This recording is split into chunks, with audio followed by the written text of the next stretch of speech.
کنفرانس 4 دهه جنایت علیه بشریت و مصونیت از مجازات به مناسبت 35مین سالگرد قتل عام 30,000 زندانی سیاسی.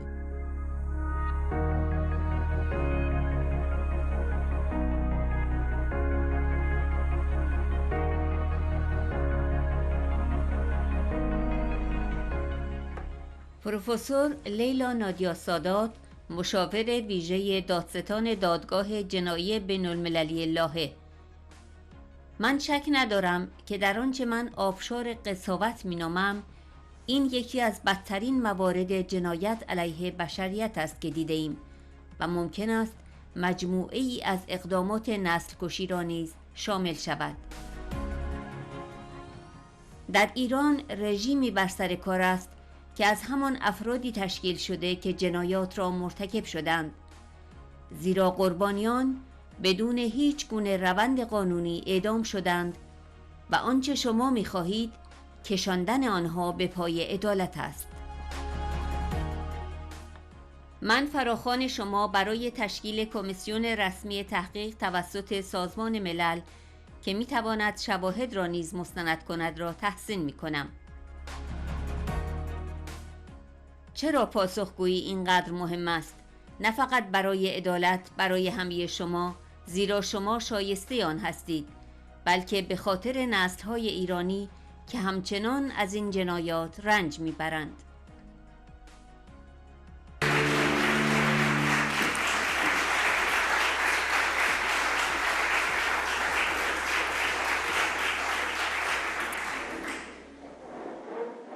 Thank you. Really so much. I'm so delighted to be here. Thank you to the organizers. I was delighted to be able to lend my voice to the call for accountability for crimes against humanity for the massacre that happened in 1988. And I salute all of you who have stood fast in that endeavor. I also salute the victims, and I'm sorry that as much as I have spent almost all of my professional career, not just at the International Criminal Court, but before, I have to confess I was not aware of the facts of the massacre because it had been hidden so well from the public. And so it's been a real honor to learn about it. I was deeply saddened and moved by the testimonials, and I hope that I can help you in some way with this call for accountability for these terrible crimes.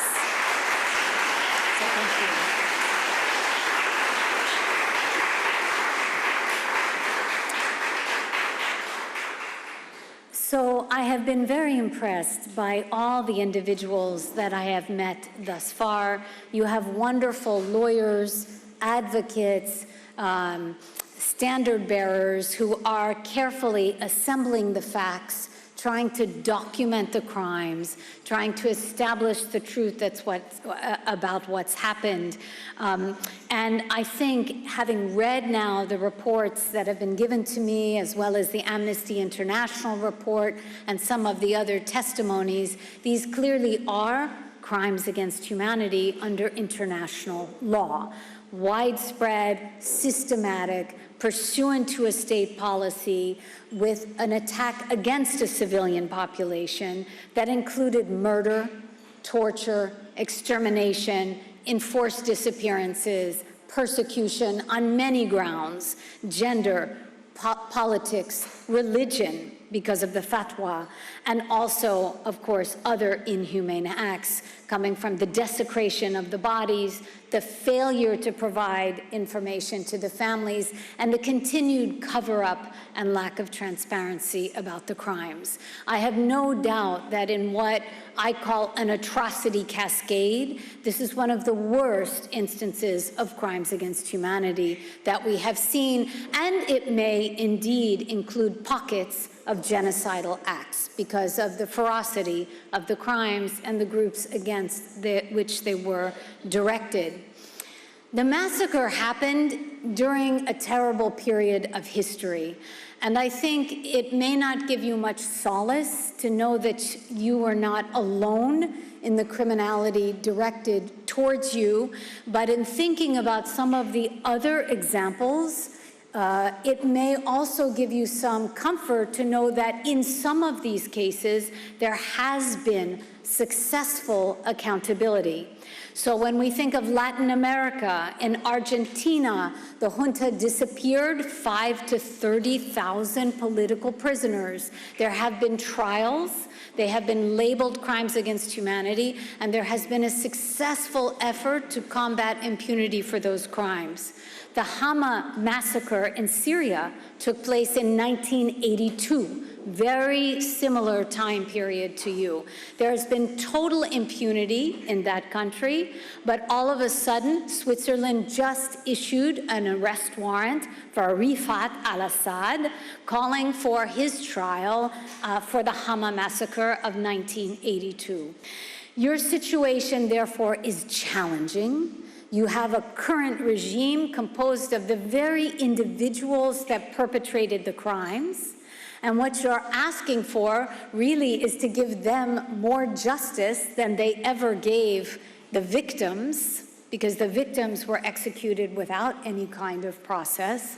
But calls for accountability like this, I think, can be successful largely to the extraordinary efforts that you yourselves have made to document and make the evidence clear so that it can be presented. And I applaud your call for a formal commission of inquiry by the United Nations, which could also document the evidence.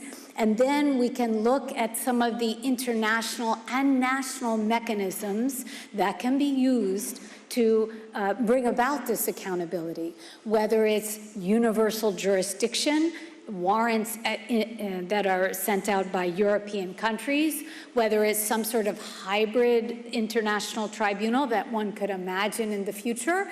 And there are many other avenues as well. The Iranian government, and I'll just conclude by saying a few words why accountability is so important, not just for justice for all of you because you deserve it, but also because of the generations of Iranians who continue to suffer from these crimes. This is a government that's particularly unrepentant, that has doubled down on the commission of atrocities because it has essentially gotten away with them for so long. We see continuous protests in Iran that are met again with rounding up tens of thousands of prisoners, as well as executions without due process. And these current protests and executions have been extensively documented, not just by you, but even by the United States in its human rights country reports, where you can read an entire list. It's also been accompanied, as Madam President has said, by a campaign of extraterritorial repression, attacking Iranians and their supporters outside Iran, which has even been accompanied with assassination and other acts of crimes. So when I think of what has happened to Iran, which is a beautiful country with a wonderful people, what I would say to you is you deserve justice. You're entitled to justice. And what happened in 1988 should be met both with a search for truth and with firm measures to ensure accountability for the crimes. Thank you so much.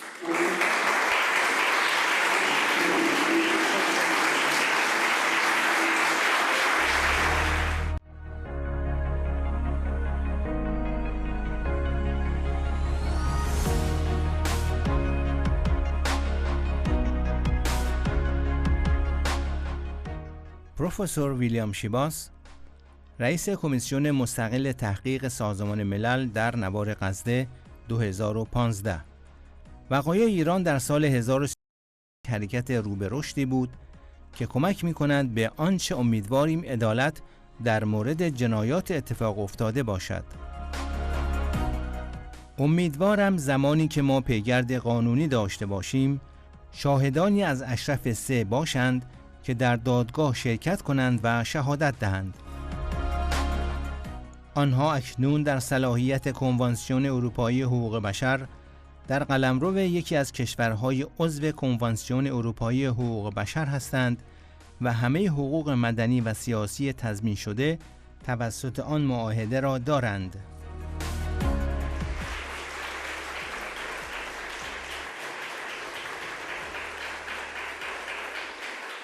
Thank you very much, Madame Rajevi. Distinguished colleagues, members of the panel, ladies and gentlemen. I'm not sure when I first learned about the massacres of 1988, but I heard a great deal about them a little more than a decade ago when I participated as one of the members of the Truth Commission held in London, I think in 2012. I sat on that commission with Louise Asmal, Eric David, Daniel Turp, and others, and we listened for several days to testimony by witnesses, relatives of the victims, talking about the events in Iran in 1988. It's very gratifying today to see that that was part of a growing momentum that is contributing eventually to what we hope will be justice for the crimes that were committed. One recalls Martin Luther King's marvelous metaphor about the moral arc of the universe tending towards justice. In my work with the United Nations over the years, I've devoted a great deal of attention to the issue of capital punishment. Every 5 years, the Secretary General of the United Nations produces a report on the status of capital punishment in the world, and I've been the principal author of that report since 2009, 2010. Not everybody knows that over the recent decades, the death penalty has largely disappeared on the planet, and that the great majority of states in the world now have abolished capital punishment in their national legislation. Moreover, of those that remain, a minority, the majority of that minority have stopped using it. And there are today fewer than 30 countries that still use the death penalty, some of them more frequently than others. We don't have statistics for all of them because we don't get the numbers of executions from China and Vietnam and North Korea. But of the rest, Iran sits at the top of the list. In fact, last year, Iran had as many executions as the rest of all the other executing countries combined. It has a huge predilection for capital punishment. I think that when the time comes to prosecute, to hold trials, that there will be useful circumstantial evidence, should the crimes of 1988 be denied, about the fact that since the day it started, since the day it took power, until the present day, this is a government and a regime with a thirst for capital punishment. In fact, what's going on, of course, is a message is being transmitted, above all to political opponents of the regime, that they put their lives on the line and that this is a regime that will stop at nothing to quell dissent. But I want to talk about three issues relating to the qualification and the eventual prosecution of the crimes committed in 1988. Some speakers have already used the word genocide today. You know the definition of genocide in the United Nations Convention adopted in 1948 is a narrow one, and it's restricted to groups that are defined as national, ethnic, racial, or religious.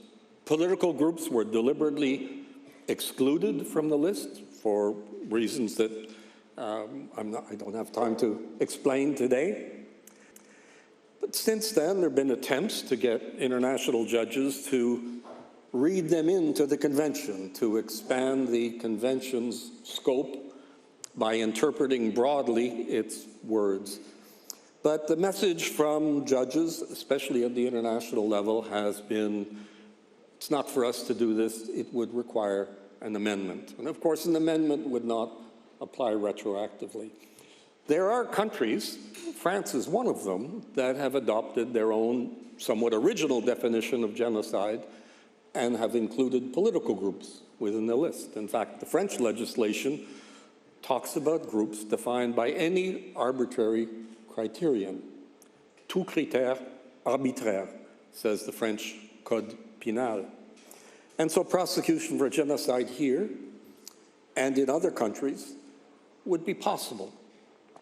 But we will encounter arguments about retroactive prosecution of the law, as, amongst others, Lithuania did when it attempted to do this at the European Court of Human Rights. The second issue that may arise is the argument that prosecutions for events that happened 35 years ago or more are time-barred. Prescription, as we call it, statutory limitation.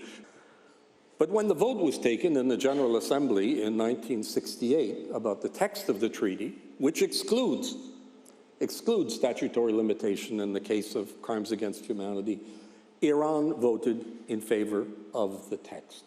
And so I think that's the position that the state has taken, and it's one that it's very hard to retreat from.